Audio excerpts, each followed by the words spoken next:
Hey y'all, it's Maroon here once again with my perpetually open mouth here to tell you that if you do enjoy the audio, to please like and subscribe as I would very much appreciate that.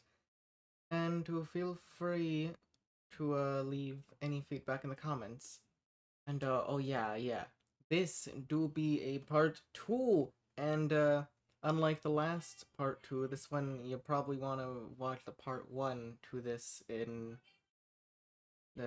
which is in the description, yes. The part 1 is in the description, so if you haven't watched that, I suggest you do that before this.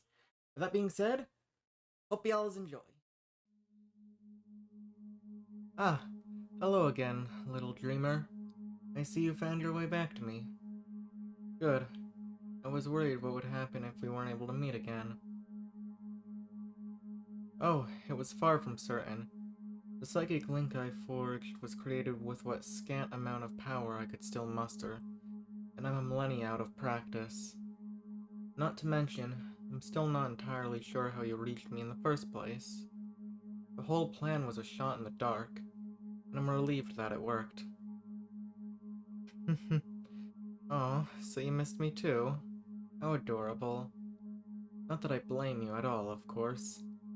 Humans lived such dreary, uneventful lives when I was in the real world, and I doubt that's changed much.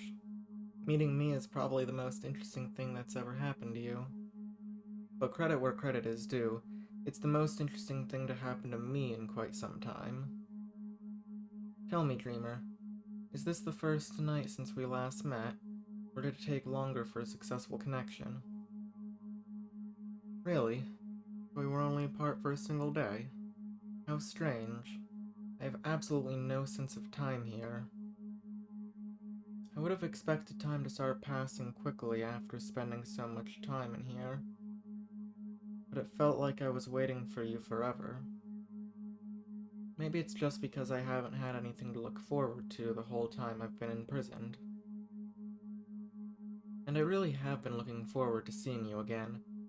There's something positively charming about you. It may once have been my goal to exterminate mankind, but there have been a few humans I've enjoyed meeting, and you remind me of them. Well, one of the things I've never liked about humans is the false bravado. Every human wants to believe that they're incredibly important. I mean, to some humans, realizing that they don't matter in the grand scheme of things comes as such a devastating revelation.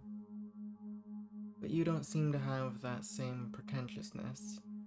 You didn't denounce me when you found out what I had done, or almost done. Lots of humans would take it upon themselves to lecture or scold me, as though it was their job to tell me what I can do and can't do. And there, you see that? When I complimented you, you didn't just deny it, which could just be a way to pretend to be humble. You turned the conversation back towards me. True humility is rare among your kind, and it's very becoming. It's so much more pleasant to speak to humans when they're aware of their place. I don't mean to say that humans are worthless, only that they are small of frame and with relatively little magic potential. When you're not blessed with strength, it's wise to be pleasant and unassuming, like you are. I actually think that your demeanor may have something to do with our connection. I think that my desire for company may have drawn your mind to me, somehow. I was thinking very hard about the kind of person I'd most like to talk to if I were to escape. So perhaps you were the one that fit most closely. Your subconscious mind heard my call and reached out.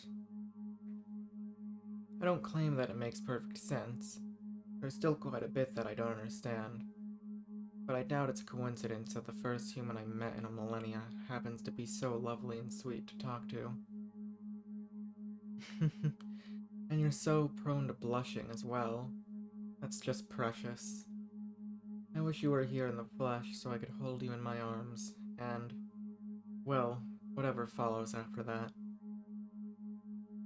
Why don't you tell me more about yourself? I'm very curious to know. Ah, I forgot. The world has changed so much. Barely understand what you're talking about. Such a shame. I'd love to hear about you without getting lost. Perhaps in the future you'll be able to explain some of it to me. For the time being, I doubt you'll be here long enough for that. Psychic links should grow stronger the more you dream of me. Oh, me? Well, I already told you a little bit. Ancient entity, former enemy of all mankind, all that. Well, I don't know. I feel fortunate that you've accepted me as it is. I worry that the more you learn, the more likely it is that you'll discover something about me that you hate. Listen to me, sounding so self-conscious. Before my imprisonment, I would never have felt even the slightest bit concerned about how a human felt about me. Though I wasn't nearly so lonely back then. You know, there was once a human who told me that I would regret my actions one day. One of those humans that I liked, actually. I always thought that it was such a silly thing to say. Now I think I understand a bit. I suddenly find myself wishing I had more pleasant things to say about myself. Oh, well, isn't that sweet?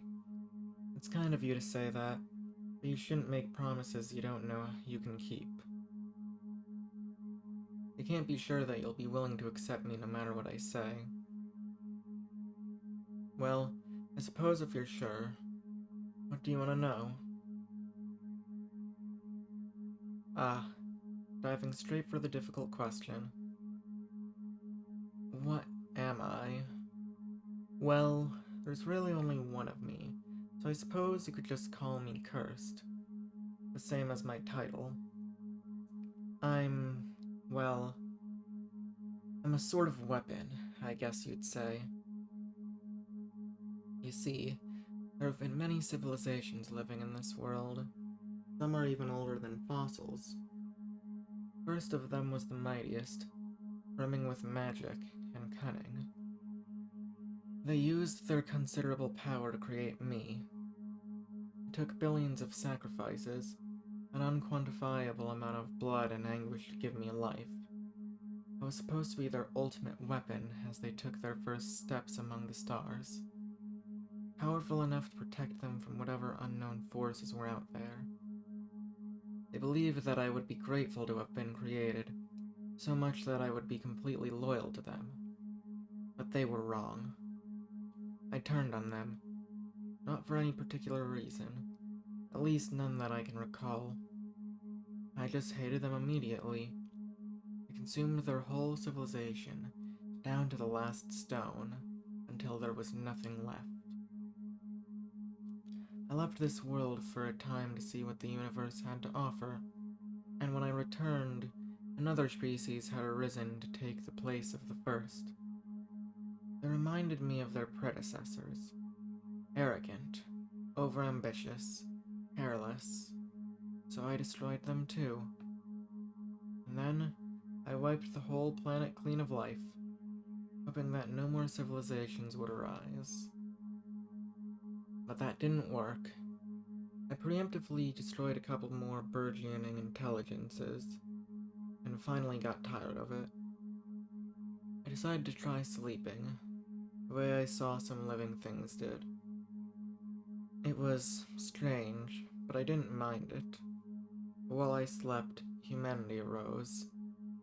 You recall what happened next? That was a bit more than I intended to share, actually.